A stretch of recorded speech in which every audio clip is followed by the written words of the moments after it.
Hey everyone, I'm working to hit 1,000 subscribers and I need your help to get there. If you enjoy this content, please hit that subscribe button right now.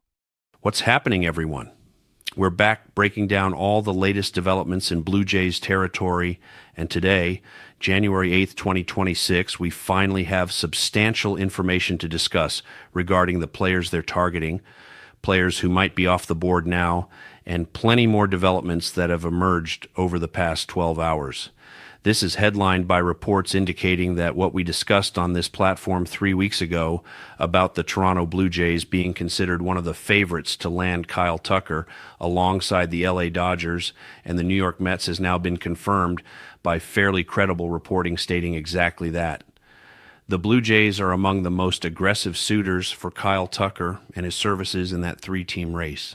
We'll break down not only where that reporting originates from and how this compares with what other credible sources have said regarding Kyle Tucker and the Blue Jays' pursuit, but also the continued interest in other potential targets and how recent trades might impact Toronto's strategy moving forward.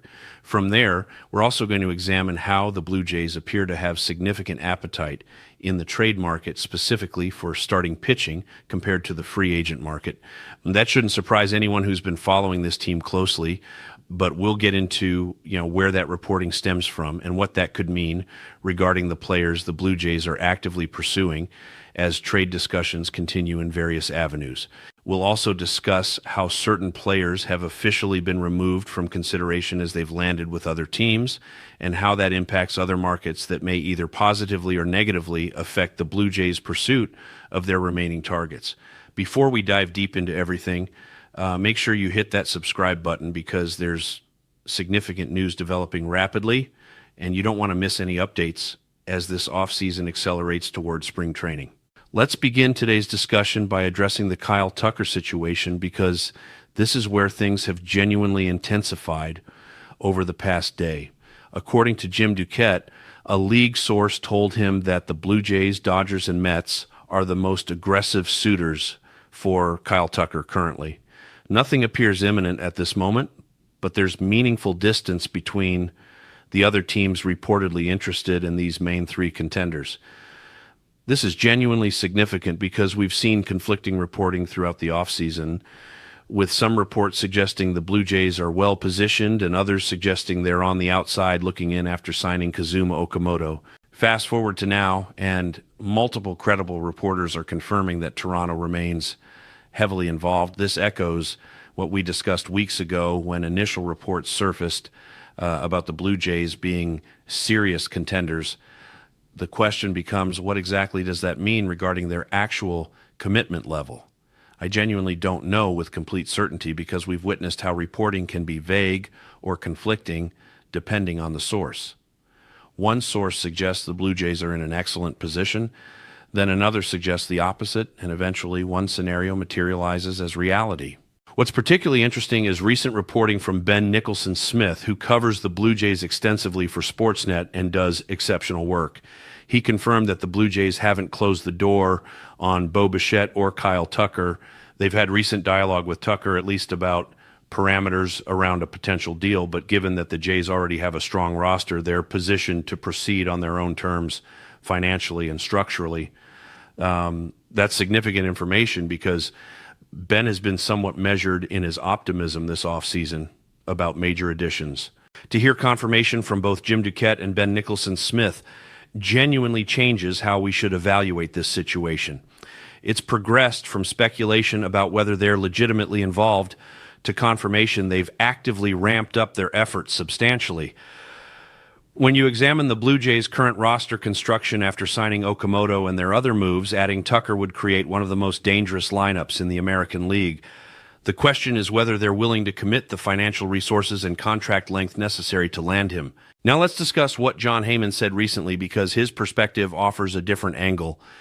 Heyman stated that the Blue Jays don't look as attractive as destinations like the Yankees, Dodgers, or potentially other contenders from Tucker's perspective. He suggested they would have to overpay significantly to acquire Tucker, which is opinion-based analysis but worth considering. That assessment makes complete sense when you examine market dynamics. If the Blue Jays are competing against teams with more established championship pedigrees or more attractive market situations, They may need to exceed other offers substantially to convince Tucker that Toronto is the right destination. This has been the pattern historically with Toronto pursuing major free agents. They've often had to go above and beyond financially or structurally to convince players that Toronto represents the optimal situation, whether that's through additional contract years, higher average annual value, or other creative structuring. The Blue Jays have historically needed to be more aggressive than other suitors to land premier talent. The question becomes whether management is willing to make that level of commitment for Tucker specifically.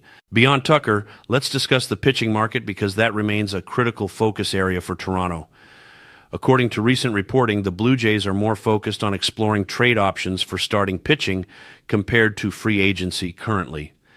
That's an important distinction because it suggests they believe they can acquire better value through trades rather than signing the remaining free agent starters. Names like Framber Valdez remain available in free agency, but the Blue Jays appear more interested in controllable arms via trade. Some of the conceivable trade options that have been mentioned include players like Freddie Peralta from Milwaukee, who only makes approximately $8 million and could fit into any rotation, but likely won't be moved unless Milwaukee receives an overwhelming offer. There's also been discussion around younger controllable arms who could provide both immediate impact and long-term stability. The challenge with trade acquisitions is determining what package of prospects and major league talent Toronto would need to surrender to acquire frontline starting pitching. One development that impacts the broader market is how certain pitchers have been removed from availability as they've been traded to other organizations. When a player like that gets moved, it reshapes the entire landscape because it removes one option from consideration and potentially increases leverage for teams holding remaining quality starters. The Blue Jays need to navigate this market carefully because they have both immediate championship aspirations and long-term roster construction considerations. The farm system that Toronto has built over recent years provides them with trade capital to be aggressive, but every prospect surrendered represents potential future value being sacrificed for present-day improvement. That calculation becomes more straightforward when you're coming off a World Series appearance and believe your championship window is open right now. The ownership has demonstrated willingness to spend, management has shown creativity in roster construction, and the core players are in their prime competitive years. What's interesting about the current situation is how multiple storylines are developing simultaneously.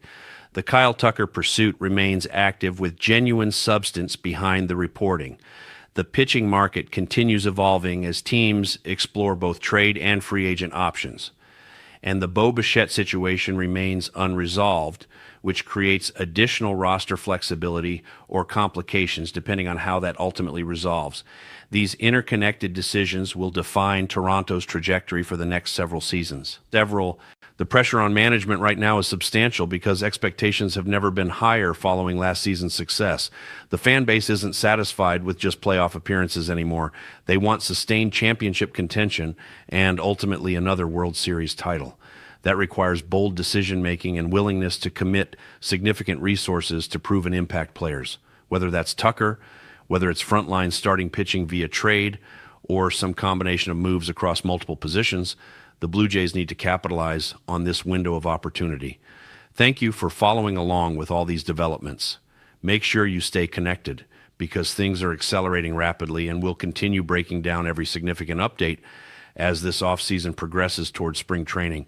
The decisions being made right now will determine whether Toronto builds on last season's success or watches their championship window begin closing.